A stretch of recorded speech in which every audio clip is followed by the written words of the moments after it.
Welcome back, everyone, to Everyday English Pod. One thing we hear so often from people learning English is that sometimes they just hit a wall Oh, yeah, when it comes to staying motivated. absolutely. You start off all excited and you're learning new words every day, and then life gets in the way or it starts to feel like a chore. So we're going to dig into that today. We are. Some really practical ways that you can keep that momentum going and actually enjoy the process. Yeah, because I think sometimes we forget that learning a language, it can actually be fun. Right. It shouldn't feel like this huge burden, So one of the first things that came up in our research was the idea of setting achievable goals. Oh, for sure. And I know it sounds super basic, but think about it for a sec. Yeah. If you're constantly focused on this massive long-term goal, Like fluency. yeah, it can be totally overwhelming. Like, when's it ever going to happen? Right. And then you get discouraged. Exactly. And then you just want to quit. So what they were saying is you got to start with these small, manageable goals. Things you can actually accomplish, like maybe learning 5 new words every week. Okay. Or just practicing speaking for 10 minutes every day. I like that. Yeah. Yeah, just little things that you can build on. And that way you're actually seeing progress, It's like, okay, I did that. I can do this. And that keeps you motivated. Exactly. And it builds confidence, too. And it's not just about the small goals to begin with, Really? Like if you're thinking about okay, I want to really expand my vocabulary. They were saying break it down even further, focus on mastering just a few words every single day. Oh, I see. So it's like building blocks. Yeah, those little wins add up. They do. Over time, that really makes a difference. Now, this is something I've actually tried myself, and I found it super helpful. Oh, yeah. Write those goals down. Oh, that's a good one. Yeah, I know it might seem a little silly, but putting it on paper. Makes it real. Yeah, and then put it somewhere you'll actually see it, like on your fridge or your bathroom mirror. So you're reminded of it all the time. Exactly. It's like this constant little reminder of what you're working towards. It's like a visual commitment. Yeah. And then once you hit that goal, you can cross it off. Oh, that feels good. It does. It's like, hey, I did that. What's next? And it shows you how far you've come. Right.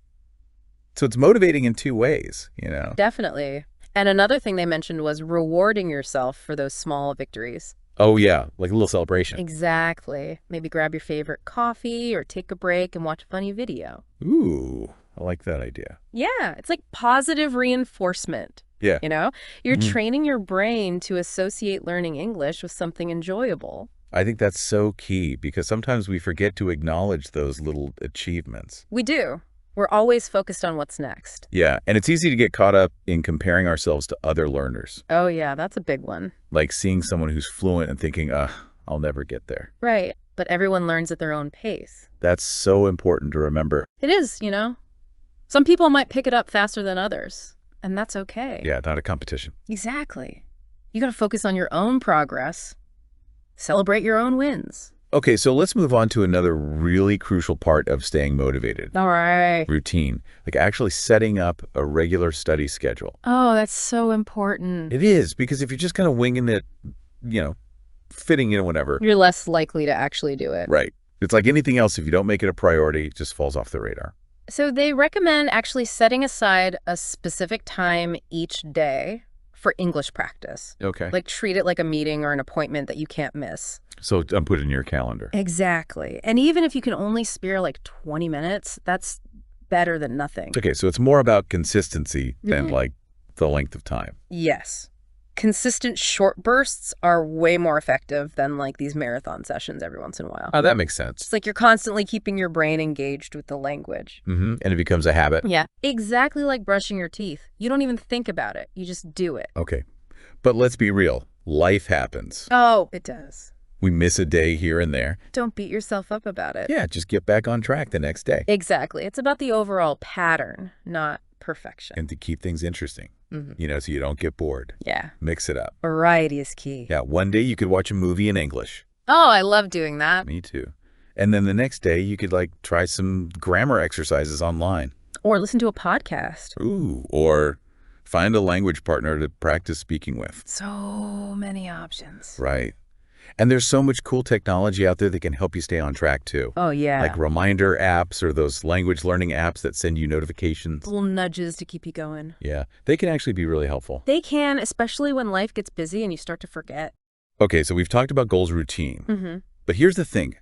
Learning a language It takes time It does. and patience. Lots of patience. Yeah, you're not going to see results overnight. And it's easy to get frustrated when you feel like you're not making progress. It is. Like you hit this plateau and you're just stuck. But that's normal. It is. Yeah, it's actually often a sign that you're pushing yourself. Oh, okay. You're challenging your current level. So it's like a good thing. It can be. Yeah, because those plateaus, they're usually followed by breakthroughs. Okay, so it's like my brain is just like processing everything. Exactly. It's absorbing all that new information before you're ready to move on to the next level. Yeah, that makes sense. But one thing that can help with that feeling of being stuck Yeah. is actually tracking your progress. Okay. Like keeping a journal of all the new words you've learned. Oh, like that. Yeah. Or maybe the grammar points you've mastered. Because then you can actually see how far you've come. Exactly. It's like proof that your efforts are paying off. Right.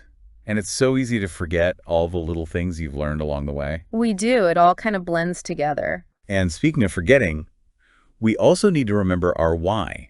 Or why? Yeah, like why did we start learning English in the first place? No, that's a good point. What's our motivation? Is it for work or travel? Yeah, or maybe to connect with people from different cultures. Or maybe just for personal growth. Yeah, because when you remind yourself of that deeper reason, It reignites the passion. it does. It gives you that extra push when you're feeling discouraged. Exactly. And it's also helpful to remember that you don't have to do this alone. Oh, yeah. Yeah. Talking about connecting with other learners. Exactly. Joining like an online community or finding a study buddy can make a world of difference. It can. Yeah. Because let's face it, learning a new language, it can be tough. It can be. And it's so much easier when you have people who understand what you're going through. People who can relate to your struggles. Right, and celebrate your successes with you. Exactly. It's like having a built-in support system. And it makes it more fun, too. Oh, definitely. Learning together is always more enjoyable. Okay, so speaking of fun, let's brainstorm some ways to actually make learning English enjoyable. All right, let's do it. Because if it feels like a chore, Yeah. you're going to be less likely to stick with it. That's true. So we got to make it engaging. Okay, so what are some things you enjoy doing?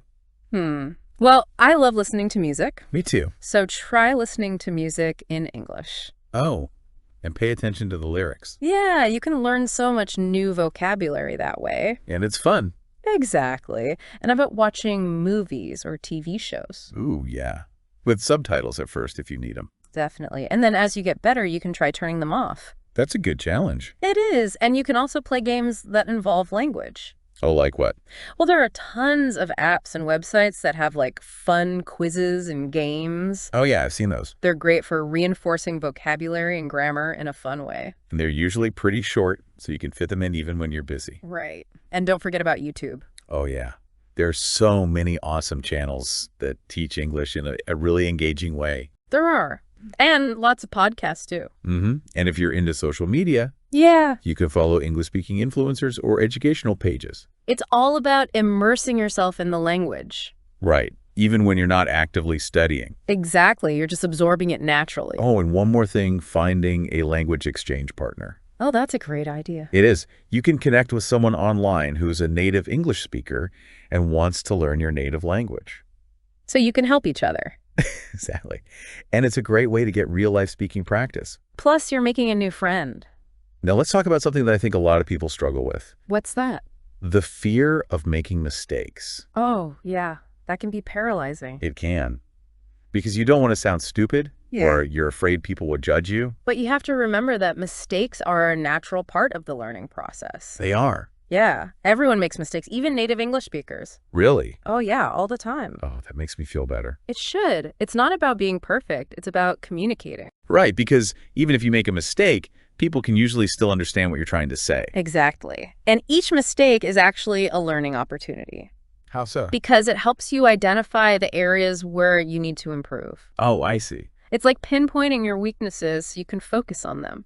And the more you practice, the less afraid you'll be of making those mistakes. Exactly. You'll become more comfortable with just putting yourself out there. And one thing that can help with that is actually reflecting on your mistakes. Oh, yeah. Like maybe keep a little journal where you write down the things you got wrong. And then you can go back and review them. Yeah, and figure out why you made that mistake and how to avoid it next time. It turns your mistakes into learning moments. Okay, so we've already touched on this a little bit, but let's dive deeper into the idea of joining a language learning community. Oh, yeah. Those can be so helpful. They can. Yeah. because you're surrounded by other people who are going through the same thing. People who understand the challenges and the triumphs. Exactly. You can share your experiences, ask for advice, celebrate each other's successes. It creates a sense of camaraderie. Yeah, and a sense of belonging. And it can be super motivating to see other people making progress.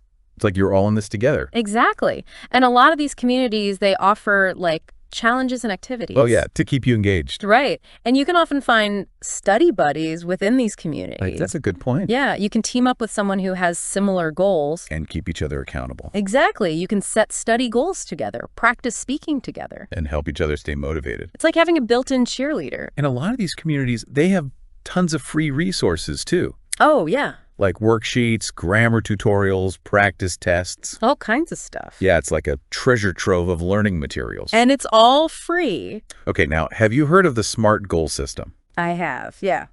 It's a pretty popular framework for setting goals in general. It is. And it can be really helpful for language learning, too. Yeah, so can you break it down for us? Sure. So SMART stands for specific, measurable, achievable, relevant, and time-bound. Okay, that's a lot to remember. It is, but it basically means that your goals should be really clear and well-defined. Okay, so instead of just saying, like, I want to learn English. Right. You'd say something like, I want to be able to hold a basic conversation about my hobbies in English within the next 2 weeks. Okay, that's much more specific. Exactly. You know exactly what you're working towards, and you have a deadline. And it's something you can actually measure. Right. You can track your progress and see if you're on track to meet your goal. I like that. And the time-bound part is important, too. Yeah, because it gives you a sense of urgency. It does, and it helps you stay focused. And you know what else is super important for staying focused? What's that? Consistency. Oh, yeah, we talked about that before. We did, but it's worth repeating. It is, because it's so crucial. Yeah, like, even if you can only squeeze in a few minutes of practice each day. It's better than nothing.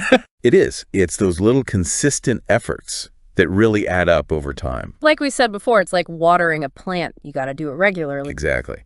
And the best way to make sure you're consistent is to set a specific time each day for English practice. Like put it in your calendar. Yeah, and treat it like an important appointment. And if you miss a day, don't sweat it. Yeah, just jump back in as soon as you can. Exactly. Don't let one missed day derail your whole routine. Okay, so let's talk about celebrating achievements again. Oh, yeah. Because I think this is something that a lot of people forget to do. We do. We're always so focused on what's next. Right. But it's so important to acknowledge those wins no matter how small. It is. It keeps you motivated. Yeah. So how do you like to celebrate your achievements? Well, sometimes I'll treat myself to something I enjoy. Like a nice dinner? Or a new book. Ooh, or maybe a movie night. Exactly. Something that feels like a reward. And you can also share your successes with others. Oh, yeah. Tell your friends or your family. Yeah. Or even post about it on social media. That little bit of external validation can be really encouraging. It can. And it helps you stay accountable, too. And once you've mastered a certain level, you can challenge yourself with something new. Ooh, like what? Maybe try reading a book in English. Okay. Or having a conversation with a native speaker. That's a good one. Yeah, it keeps things interesting, and it shows you how much you've learned. Okay, so we talked about study buddies earlier, but let's get into the specifics of how they can help you stay motivated. Right. So first of all, you have built-in accountability. Because you know you're both relying on each other. Right. You don't want to let your buddy down. Exactly.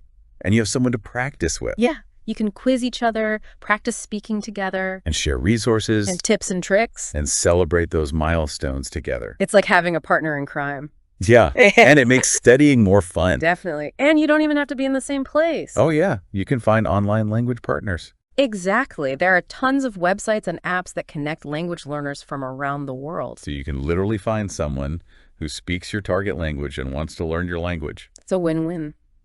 Okay, so let's shift gears a bit and talk about immersion. Right. This might sound intimidating, but it can actually be really fun. Oh, it can be. And it's a great way to stay motivated. Because you're constantly surrounded by the language. Exactly. So what are some ways that people can immerse themselves in English? Well, you can start by watching movies and TV shows in English. With or without subtitles. Right. And you can listen to English music. And podcasts. And even audiobooks. Ooh. And change the language settings on your phone and computer to English. That's a good one. Yeah. Because then you're constantly seeing the language, even when you're not actively studying. And you can follow English-speaking social media accounts. Oh, yeah, and join online forums and discussion groups. And try to find opportunities to talk to native English speakers. Even if it's just online. Right. The key is to make English a regular part of your daily life. And the cool thing about immersion is that it doesn't feel like work. It doesn't. It's just part of your everyday routine. Okay, so let's wrap up with a few final thoughts on staying motivated. Right? First of all, remember that progress takes time. It does. Don't get discouraged if you don't see results immediately. Be patient with yourself. And focus on your own journey. Don't compare yourself to others. Yeah, everyone learns at their own pace. And celebrate your achievements no matter how small. And find ways to make learning fun. Because when you're enjoying the process, you're more likely to stick with it. Exactly. And remember, mistakes are okay. They are. They're a natural part of learning. So don't be afraid to make them. Embrace them. They're opportunities to grow. And finally, surround yourself with support. Yeah, find a study buddy. Join a language learning community. Connect with other learners. And remember, you're not alone in this journey. So that's it for today's episode of Everyday English Pod. Thanks for joining us. We hope you found these tips helpful, and we encourage you to try implementing just one or two of them into your own learning routine. And see how it makes a difference. Because staying motivated, it's all about finding what works for you. And making the learning process enjoyable. Thanks for listening.